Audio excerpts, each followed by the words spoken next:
నువ్వు ఎంత ధ్యానం చేసావో అంత ఫలం తప్పకుండా వచ్చి తీరుతుంది. 20 నిమిషాలు ఇప్పుడు కూర్చున్నారనుకోండి, ఈ ఫలం తప్పనిసరిగా బ్యాంక్ బ్యాలెన్స్ లో పడుతుంది. మీరు దాన్ని చూసుకోక్కర్లా. ధ్యానం చేశారా లేదా ఒక్కటే కావాలి. సజ్జన సాంగత్యం జరిగిందా లేదా ఒక్కటే కావాలి. తర్వాత సంసారం ఉంది మనకి. మరి అండర్ గ్రౌండ్‌లో అక్కడ ఇక్కడ తపస్సుల్లో వాళ్ళు కూర్చొని ఎంత ఘోరమైన తపస్సు వాళ్ళు ఎందుకు చేసేవారు అంటే, ఆ శరీరాన్ని ఇక్కడ ఇట్లా కూర్చొని ఈ సూక్ష్మ శరీరాన్ని పూర్తిగా పంపించేసి దానికి ఆటంకం కలిగించకుండా, అది ఈ శరీరం కదలకుండా కూర్చున్నంత సేపు ఈ సూక్ష్మ శరీరం వెళ్ళిపోయి ఆ జ్ఞానాన్నంతా తీసుకుంటుంది. మరి మనం ఎక్కడ కూర్చుందామండి?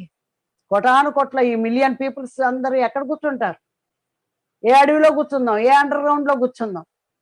కుటుంబాలు ఏమైపోతాయి? ఆనాడు బుద్ధుడి నుండి వెళ్ళిపోయాడు. ఇప్పుడు మనం ఎక్కడికి వెళ్తాం? సంసారంలో ఉండి బయటకు వెళ్ళకుండానే బుద్ధుళ్ళు అయ్యేటువంటి టెక్నిక్ ని పత్రిజీ తీసుకొచ్చారు. ఈ ధ్యానం అందరికీ అందాలి.